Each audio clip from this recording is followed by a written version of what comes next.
Hey, look what we have found. A big sound in a small town. Far away from the bright lights. They're making music every night. Discover what is all around. A big sound. A big sound. In a small town. Big sound, small town. A really big sound. Big sound, small town. You're listening to Big Sound, Small Town with Sandy Carlton.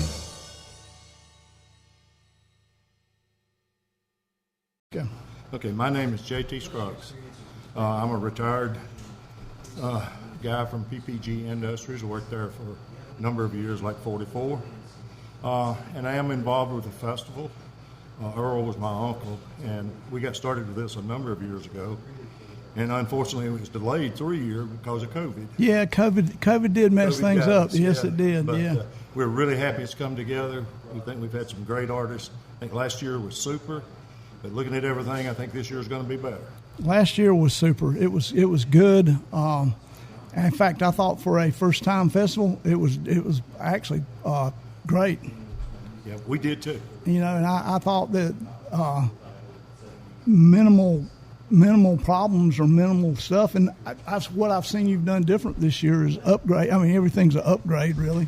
Great. I'm glad to hear you say that. So far it's been. Yeah, we're happy. We're really pleased with it. And you did another, good job in bringing in artists and keeping in the tradition of Earl. Well, that's a joint effort, obviously led by Clara. Sure. Armbruster. Yeah. But we have monthly meetings, and she gets input from everybody, and And we in our early years, we're obviously working within a budget. Sure. That's not wide open to, of course, to some people that we'd love to have eventually. Yeah. But we're going to get there. That's good. I'm sure you will from the this being the second year. I see it progressing. I mean, it looks okay. We'll take today, Friday. There's a lot of people here already, and Yes. the big stuff has not started. Yeah, main stage opens at 4. Sure. Yeah. And one of the things that people I think miss here is there's so many other activities and stuff going on besides just the music. Yeah, we advertise as being very kid friendly. Yeah. And we're proud of that because we want families to be able to come and enjoy, and the kids have fun too. Sure, I saw you had Polk County schools in here today. We had all 4th graders from Polk County here this morning.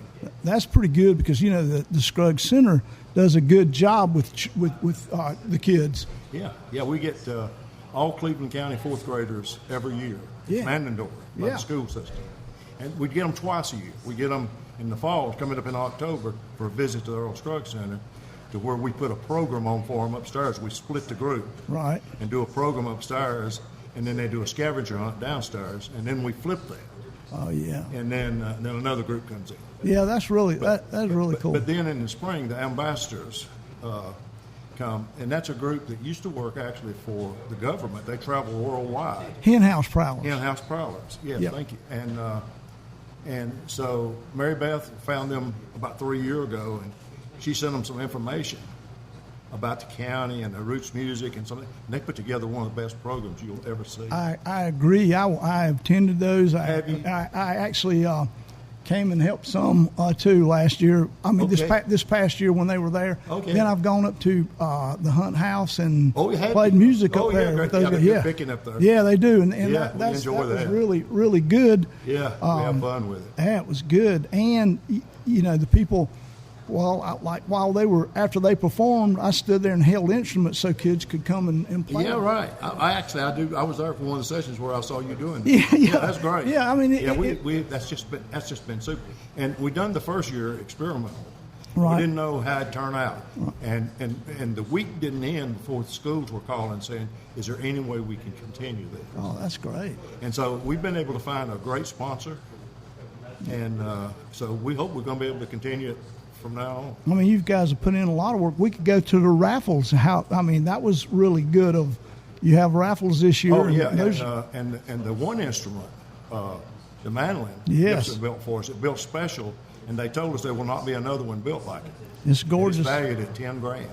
I've actually had the opportunity to play it and hold it, really and it's good. a wonderful instrument. Yes. It's not just a picture, you know. It's not just pretty. It's not just pretty. It's a yes. That instrument will be 10 or more as the years pass by and it gets played. That's going to be a The fine good part of it instrument. is they're not going to make one of them. They made it special for us. That is a wonderful thing. Yeah. And then the other raffles are good too. Yeah, yeah. I mean, I believe someone in your family played a replica or that Gibson J45 Yeah, right. Jumbo. Didn't Horace play guitar like that? He played guitar like that for a long time. Yeah. I thought he did. I thought I'd seen him playing that. Yeah, So yeah. that's pretty Horace cool. was an excellent rhythm guitar player. He was. I agree totally. Everybody in the family, I know you probably know this, but I do. 2 girls and all 3 boys played. That's great. Yeah, the girls played guitar. My dad played 3-string banjo and guitar. Right. And of course, you know Earl, what he done. And I do. My grandfather played. My grandmother was a pump organist, so And- everybody in the family played. And they start early too, and I think that's key. Like when you expose those children to that at that early age. Yeah, and I heard Earl talk about the influences when he was growing up of Smith Hammett and Sure. Yeah. Duffy Jenkins. Yeah. And, people like that. Oh, yeah, Big and- influences to it. Well, I think he was a big influence to all the banjo world. I mean, Well- you just came from a workshop, which those guys would not be doing that workshop. Yeah, it's no doubt he turned out being an influencer and helping a lot of people. Yeah, and also the legacy of what it leaves for Cleveland County is just huge, really. Yeah, her whole thing behind, and truly two artists that we undertook to do something for. Don Gibson, Sure. we have the theater, and then Earl. Both of those we undertook, not just to have it, and they're not huge money makers at all. In fact, we have to have a lot of help. Sure, I understand with, that. Gifts and Sure. and grants and stuff to stay above water. But we done it to protect the legacy because, as you know, Sandy, today there's so many young people, kids particularly, they don't know who Earl They Scruggs don't. is. They don't. And so our goal, and that's our theme with the 4th graders, Yeah. is we're trying to keep this in the young people and protect Earl's legacy and carry it on. And that's kind of how you do it because I know people. Well, we'll just take the Beatles for instance. There's young people today that do not know who they were. That's absolutely and true. that will happen. And what you're doing is keeping Earl alive through that, and that keeps bluegrass alive. And that's our goal. And when we undertook this project, I talked with Earl and Louise was still alive and one heck of a business person. Oh yeah, she was, no doubt. And she wanted to know what we was going to do and how we was going to do it. And I told her, and I said, Louise, I'll make you one promise. As long as I'm alive, if it's not quality, we won't do it. That's the only way. And she said, okay, I trust you. Well, Yeah, and I felt this is something I've told other people, but just prior to her passing, my wife and I visited with her and Earl, and we got ready to leave and come home, and she said, come over here. And I went over to her bed, and I said, yeah, okay, bye, and I'll probably see you next week. She said, no, you may not. She said, but here's something you got to do for me. And I said, what is it? She said, you got to promise me. You're going to make this project happen. that's good. Well, And I said, no, you and I are going to make it happen. She said, no, I'm depending on you to make it happen. well, you did. You were good to your Well, word. it's tons of help. Well, No one person can take credit for it. Well, Lots of help. one of the things I see about you that is a quality of most people is you surround yourself with good people. That's the only way to do key. it. I mean, that's the key. My whole work career, I only think if I had any success in my work career is because I had good people. Sure. And I allowed them to do the job. And you're doing that here. I mean, that's which is If you try to do it all yourself, you're going to fail. true.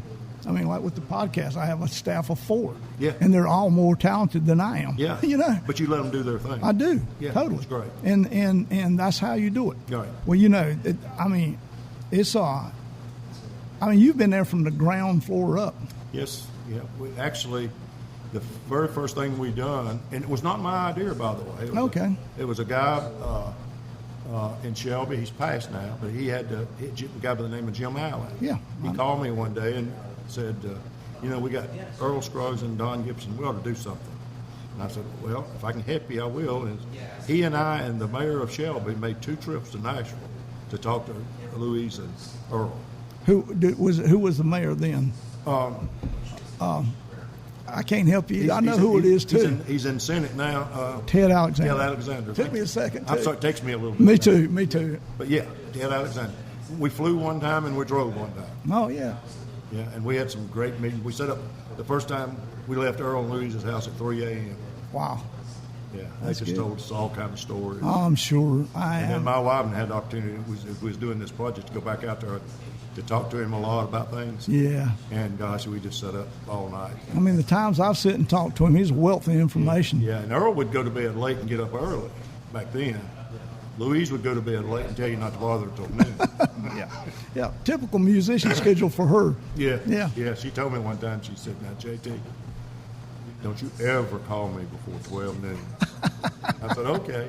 And so I was up there one time and I went back home and it was a Sunday night, I think it was, and I had to get up early the next morning to go to work. So I'd gone to bed and she called me about 1 o'clock. JT. I said, hey, Louise. Hope there's nothing wrong you calling. She said, oh, no, I'm just doing my normal thing. Oh, she's just up.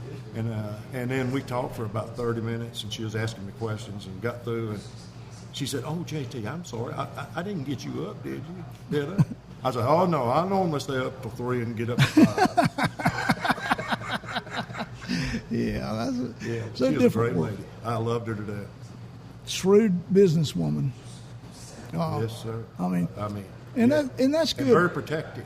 Well, and that's good. I mean, she was very protective. That allowed Earl to just do his creative stuff. I mean, that's good. That's a good thing. You know, we all should be that lucky to have that's right. someone like that in our corner. Yeah.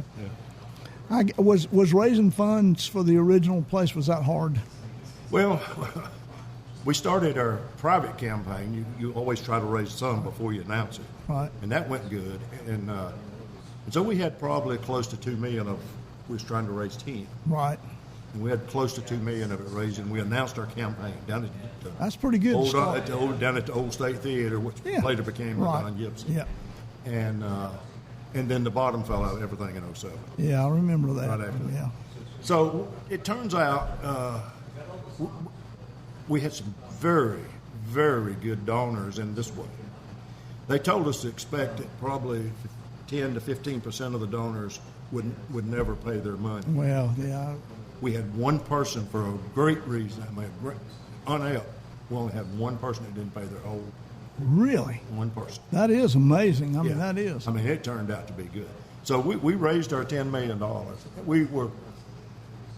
We had about, I guess, $2.5 million raised, and we had a board meeting, and we talked about it, and we said, we got some good donors, some good potential donors, but we're going to have to show something. Right. We can't just sit here and wait till we raise $10 million. Sure.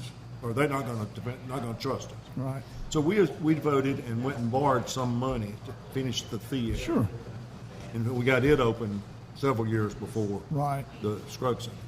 And then I was sort of the go-to person for the Scruggs Center and sort of running the production end of it, or the construction. And I said, well, we borrowed this money. We're not going to open the Scruggs Center until we have all the money. That's good. And it's a reason, but a part of the problem with that is we delayed opening it a few years. Sure. We could have opened it and borrowed money and opened it. Right. But I did not want to have another debt. Yeah, I understand that. I mean, that's smart business. That delayed us about 3 years. But when we opened it, we were able to open it debt-free. That's great. I mean, and it is a great facility. I mean, it's right in the heart of town. But we've paid the theater off. We're in good shape everywhere now. That's great. Yeah, we're in good shape. That is really, really good. Now,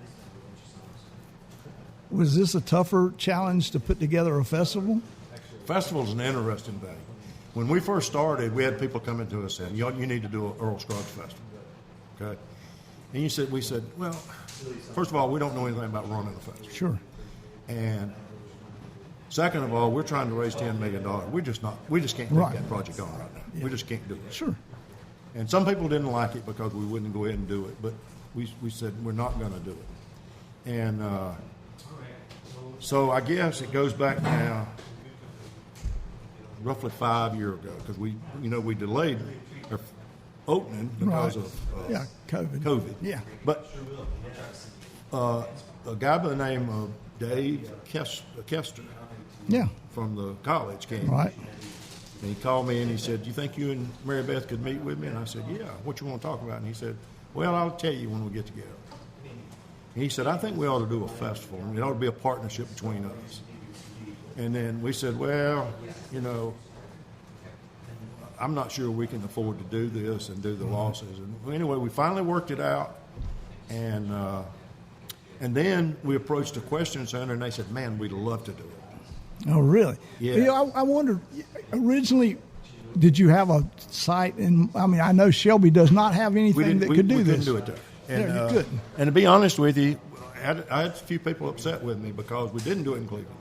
But there And again, I said, "Well, find me a facility and I'll do it." exactly. And there's not one. I mean, Shelby's a great You have to go out in the musical- field, and when you do that, you got to bring everything. True. I mean, I can't think of a better setting. Oh, this is great setting. Yeah, I mean, it's modern, So it's anyway, clean. Yeah. from that we got started, and we got people involved. We put together a board,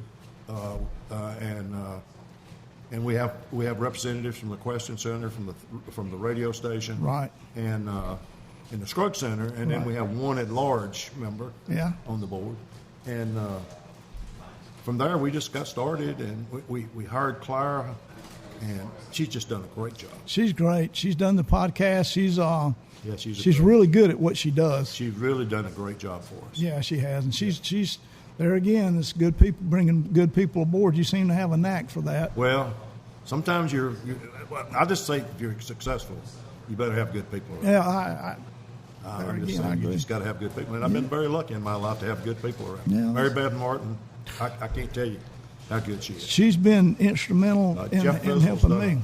an excellent job here from the Question Sure. Center, and then Clara. Yeah. And quite honestly, those three people do the majority of the work. Yeah. We got some other people that helps. But, Right. But, I'm just around this dumb old country boy to ask stupid questions. Yeah, but I just ask stupid questions. yeah. Well, that's something I've learned. If you don't know and you don't ask, shame on you. Well, that's exactly right. And I really ask questions to learn. I don't ask questions to I'm the same do way. anything bad, say something bad about Right. somebody or think you're doing. I ask questions to learn. Yeah. If I don't know, I ask. That's right. And if you don't ask, if you I don't I get. shouldn't talk about it. I should keep my mouth shut. Yeah. And I admire that. I mean, that's a hard trait to find in people. So, well, it seems that. How about kicking off the festival each year? How is that? What is that fun? Oh God, last year, of course, I was just on pins and needles. Last year, what's it going to be like? How are we Yeah. going to do this? Yeah. And then they asked me to do the welcome. And, Yeah. But it turned out good. And the one memory I have of last year is I was upstairs Yeah. and I had not been around to the other stage. Right. And I said, well, I know there's not going to be any people around there because there's too many around here. And I said, but I got to go see for myself. And I went down and I turned the corner. That stage was absolutely wrapped up with people. Yeah. I'm telling you, I broke out in a laugh. I couldn't help myself. And then it was just, I saw Mary Beth and we got done a high five and said, we pulled it off. That's great. Yeah. That's great because I know that had to be a big moment. I mean, Oh, yeah, it was it all super. came together, Yeah. and there you're standing. They're getting ready to kick it off. Yeah, I can't wait to do that again today with Yeah. Jerry. Yeah. Yeah. Well, I thought the act that kicked it off last year, Trey Hensley, and Oh, yeah. I thought that was just Yeah. great. It set the stage. Every act last year was as good as advertised. I think they're just great. I mean, I thought they were all good. And I thought the review set was good too. Oh, it was. Yeah. It was. Everything was good last year, Right. and I know that had to be fun to kick that Oh, off. it's outstanding. Yeah, I saw. Doing Still good. smiling. Yeah, I see that you are. Yeah, I hope my photographers got pictures of you smiling. Well, did you enjoy that over there at Legends this morning? I did. That was good. That was really good. That was I really tell you, I think the world of Tony and Pete and Charlie and those guys. Sure. And Pete brought me this book this morning, the one he talked about. Yeah. He brought me a copy of it. Oh, that's great. Yeah. That's great. Well, I know you're a busy man, and I thank know you, sir. I've taken out a chunk of your time, but I do appreciate you coming up here and doing Listen, this. Sandy, it's no problem. Thank you for asking. Okay, thank you. And thank you for what you do, because what you guys do and come here and support us, and give us this publicity. Well, we can't thank you enough for that. Well, and I thank you, because so many of my interviews have been in the Scruggs building, in the courthouse, in the center, and that's been wonderful. People like to come there. People will come do the podcast, and then they'll tell their friends, "Oh, you don't know how cool it is. You need to go in there." We had visitors starting Tuesday that was coming to the festival. See, that's great. We had visitors from New England on Tuesday. Not New England, England. England. Oh, England. That's even bigger. Yeah. That's great. It was coming to the festival. And so we've had people from just everywhere. I met a lady this morning from Alaska. Came in last night. That's great. Yeah. I mean, that's, I noticed too, the camping as you come in is bigger, larger this year, We sold 99 RV spots. Really? That's great. 99 RV spots, and I think close to 50 camping spots. That's what to say. And then we introduced something new this year, and that's camping in the car. Oh, really?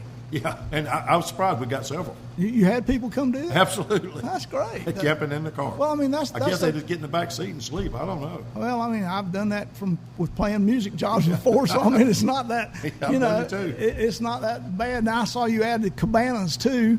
We had cabanas last year, and we sold one. Right. This year we sold 3. Oh, that's good. Yeah. I mean, that's and it's a reasonable deal. They can bring 8 people. Sure. And they get free food and whatever they'd like to have from a drinking standpoint. Yeah. And they have fun. They're right down there at the stage. Yeah. And they're catered to. People, they have waiters actually bring them. Oh, that's something that you miss, even if you read those details. Yeah. You kind of miss that. Great. Yeah, that would be great. And if you have 8 people, and in all likelihood, if you got those 8 people, you've probably rented a cabin or you're staying in. Yeah, it don't include board, so I don't know where they're all staying. Well, but obviously, if they can afford the cabana, they can probably afford a place to stay. I would think so. I would think so. Yeah. This has been very interesting. I do Thank you. appreciate you Again, coming. I appreciate you. All right, thank you. Oh, thank you.